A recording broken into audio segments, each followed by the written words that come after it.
கர்த்தருடைய நாமம் மகிமைப்படுவதாக. ஆண்டவராகிய இயேசு கிறிஸ்துவினுடைய இணைய நாமத்தினாலே அன்பின் வாழ்த்துக்கள். இன்றைக்கு காலை வேளை தியானத்திற்காக நாம் தெரிந்து கொண்ட வேதாகம பகுதி ஆதியாகமத்தினுடைய புத்தகம் 1வது அதிகாரம் அதனுடைய 3 5 வசனங்கள் முடிய நான் வாசிக்கிறேன். தேவன் வெளிச்சம் உண்டாக கடவது என்றார், வெளிச்சம் உண்டாயிற்று. வெளிச்சம் நல்லது என்று தேவன் கண்டார், வெளிச்சத்தையும் இருளையும் தேவன் வெவ்வேறாக பிரித்தார். தேவன் வெளிச்சத்துக்கு பகல் என்று பெயரிட்டார், இருளுக்கு இரவு என்று பெயரிட்டார். சாயங்காலமும் விடியற்காலமும் ஆகி 1ஆம் நாள் ஆயிற்று என்று சொல்லி நாம் வேதத்திலே வாசிக்கிறோம். சரியா? இந்த 3 வசனங்களில் இருந்து நாம் நம்முடைய வாழ்க்கைக்காக தெரிந்து கொள்ள போகிற 2 முக்கியமான காரியங்களை மாத்திரம் நான் உங்கள் முன்பாக வைக்க வேண்டும் என்று சொல்லி விரும்புகிறேன். முதலாவதாக நாம் தெரிந்து கொள்ளக்கூடிய விஷயம் என்னவென்று சொன்னால், அது 3வது வசனத்திலே போடப்பட்டிருக்கிறது. என்ன? தேவன் வெளிச்சம் உண்டாக கடவது என்றார், வெளிச்சம் உண்டாயிற்று. தேவன் சொன்ன உடனே அங்கே ஒரு அதிசயம் நிகழ்கிறதை நம்மால் பார்க்க முடிகிறது. சரியா? தேவன் சொன்ன காரியம் என்ன? இந்த சிருஷ்டி உருவாக வேண்டும் என்று சொல்லி அவருடைய வாயின் வார்த்தையினாலே அவர் கட்டளையிட்டார் என்று சொல்லி நாம் இங்கே பார்க்க முடியும். உண்டாக கடவது என்றார் என்கிற ஒரு கட்டளையை அவர் பிறப்பிக்கிறார். அவருடைய வாயினுடைய வார்த்தையினாலே அந்த கட்டளை வந்த பொழுது இந்த உலகத்தினுடைய சிருஷ்டி, அதாவது இதற்கு முன்பாக இல்லாத ஒரு விஷயம் திடீரென்று உருவாக ஆரம்பிக்கிறது என்று சொல்லி நாம் வேதத்திலே பார்க்க முடிகிறது. இதுல இருந்து நாம் புரிந்து கொள்ளக்கூடிய காரியம் என்ன? தேவனுடைய வார்த்தைக்கு இருக்கக்கூடிய வல்லமையை நம்மால் இந்த இடத்திலே புரிந்து கொள்ள முடிகிறது.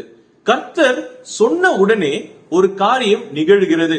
அந்த காரியம் ஏதோ இருந்த விஷயத்திலிருந்து உருவாகவில்லை, அதற்கு பதிலாக ஒன்றும் இல்லாமையில் இருந்து ஒரு புது காரியம் உருவாகிறது அவருடைய வார்த்தையினுடைய வல்லமையினாலே.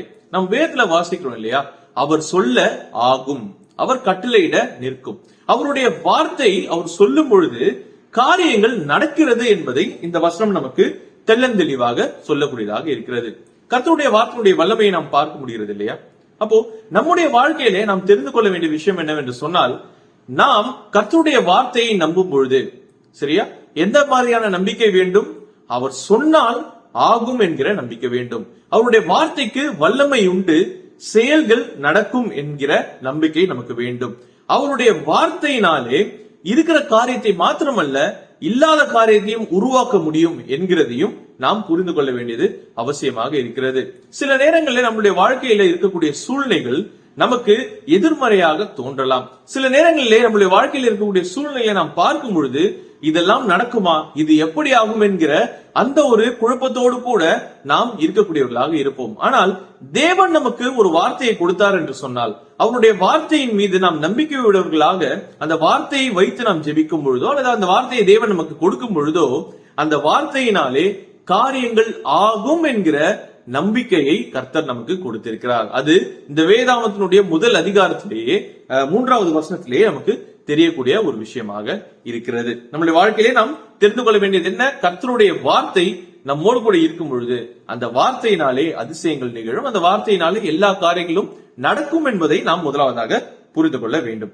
இரண்டாவதாக 4வது வசனத்திலே நாம் வாசிக்கிறோம், வெளிச்சத்தையும் இருளையும் தேவன் வெவ்வேறாக பிரித்தார் என்று சொல்லி நாம் வாசிக்கிறோம். சரியா? இந்த இடத்துல ஒரு பிரிவானது நடைபெறுகிறது. எதற்கும் வெளிச்சத்திற்கும் இருளுக்கும் ஒரு பிரிவானது நடைபெறுகிறதை நம்மால் பார்க்க முடிகிறது. கர்த்தர் என்ன செய்கிறார்? he is setting boundaries, அதாவது ஒரு எல்லையை வகுக்கிறார். இதெல்லாம் இரவு, இதெல்லாம் பகல் என்று சொல்லி ஒரு எல்லையை அவர் வகுக்கிறார். இதை இன்னொரு வகையில சொல்ல வேண்டும் என்று சொன்னால், குழப்பமான ஒரு சூழ்நிலையை அவர் என்ன செய்கிறார்? அதை வெவ்வேறாக பிரித்து இது வெளிச்சம் என்று சொல்லியும் இது இருள் என்று சொல்லியும் தெளிவுபடுத்தக்கூடிய ஒரு விஷயத்தை இந்த இடத்திலே நம்மால் வாசிக்க முடிகிறது. அப்போ நம்முடைய வாழ்க்கையிலே குழப்பமான சூழல்கள் நிறைய காணப்படலாம். சில நேரங்களிலே எது சரி எது தவறு என்கிற எண்ணங்கள் நம்முடைய வாழ்க்கையிலே வருகிறதற்கு நேரிடலாம். நம்முடைய மூளை எப்படி சிந்திக்கும்?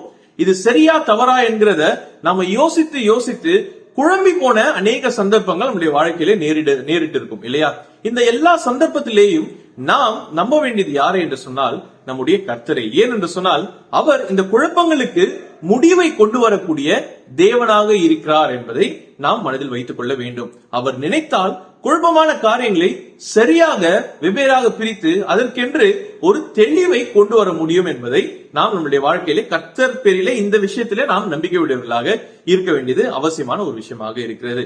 பொதுவாக இந்த வசனத்தை நாம் பார்க்கும் பொழுது கர்த்தர் என்ன செய்கிறார்? அந்த இருளை அகற்றும்படியாக வெளிச்சத்தை கொண்டு வருகிறார். வெளிச்சம் வந்த பிறகு இருளானது எப்பொழுதுமே அந்த இடத்துல இருக்காது இல்லையா? வெளிச்சம் இருக்கும் பொழுது அந்த இடத்துல இருள் என்று சொல்லக்கூடிய ஒரு விஷயம் கட்டாயமாக இருக்காது. அப்போ நாம் வேதத்திலே வாசிக்கிறோம் இல்லையா? யோவான் 8வது அதிகாரம் அவருடைய 12வது வசனத்திலே நாம் என்னவென்று சொல்லி வாசிக்கிறோம்? நான் இந்த உலகத்திற்கு வெளிச்சமாய் இருக்கிறேன், என்னை பின்பற்றுகிறவன் இருளிலே நடக்க மாட்டான் என்று சொல்லி கர்த்தர் சொல்லி இருக்கிறார். இயேசு கிறிஸ்து இந்த உலகத்திலே வாழ்ந்த பொழுது சொல்லி இருக்கிறார். அப்படி என்று சொன்னால் அவரை நம்பக்கூடிய நாம் அவர் கொடுக்கக்கூடிய வெளிச்சத்திலே அவர் வெளிச்சமாய் இருக்கிறபடினாலே அவரை நாம் பின்பற்றும் பொழுது அவருடைய அந்த வெளிச்சத்திலே நாமும் நடக்கும் பொழுது நம்முடைய வாழ்க்கையிலே இருளானது இருக்காது. பொதுவாக இருள் இருக்கும் பொழுதுதான் நம்ம அநேக நேரங்களிலே தடுக்கி விழக்கூடியவர்களாக நாம் இருப்போம். இருள் இருக்கும் பொழுதுதான் அநேக காரியங்களிலே நாம் வீழ்ந்து விடக்கூடியவர்களாக, அதிலிருந்து சிக்கிக் கொள்ளக்கூடிய காரியங்கள் எல்லாம் இருள் என்று சொல்லக்கூடிய ஒரு இடத்துல தான் நடக்கும் இல்லையா? வெளிச்சம் அங்க இருந்துச்சுன்னா இத்தகைய பிரச்சனைகள் கிடையாது. அப்ப நம்மளுடைய வாழ்க்கையிலே கர்த்தராகிய இயேசு கிறிஸ்துவை நாம் கொண்டிருக்கும் பொழுது வெளிச்சத்தை கொண்டிருக்கக்கூடியவர்களாக நாம் இருக்கிறோம். இருளிலே நடக்கக்கூடிய எந்த ஒரு தடுமாற்றமும் நமக்கு இருக்காது. நாம் இயேசு கிறிஸ்துவை பின்பற்றும் பொழுது நாம் வெளிச்சத்திலே நடக்கிறதற்கான வாய்ப்புகள் மட்டுமே இருக்கும் என்பதையும் இந்த வருஷம் நமக்கு தெளிவூட்டக்கூடியதாக இருக்கிறது. அப்போ நாம் நினைவில் கொள்ள வேண்டியது என்ன? முதலாவதாக கர்த்தருடைய வார்த்தைக்கு இந்த இயற்கை செவி கொடுக்கும், இல்லாத காரியங்களும் செவி கொடுக்கும். அவருடைய வார்த்தையிலே வல்லமை உண்டு. அந்த வல்லமையின் மூலமாக என்ன காரியங்களை வேண்டுமானாலும் செய்கிறதுக்கு அவர் வல்லவராயிருக்கிறார் என்பதை நாம் புரிந்து கொள்ள வேண்டும். இரண்டாவதாக நாம் வாசித்தோம், he is bringing a separation, he is setting boundaries. அவர் எல்லைகளை வகுக்கக்கூடியவராக இருக்கிறார். அவர் குழப்பமான சூழல்களிலே தெளிவை கொண்டு வரக்கூடிய தேவனாக இருக்கிறார். அப்படிப்பட்ட தெளிவை நம்முடைய வாழ்க்கையும் நாம் பெற்றுக்கொள்ள வேண்டும் என்று சொன்னால் இந்த கர்த்தருடைய வார்த்தையை நாம் நம்ப வேண்டியது அவசியமாக இருக்கிறது என்பதையும் நாம் புரிந்து கொண்டோம்.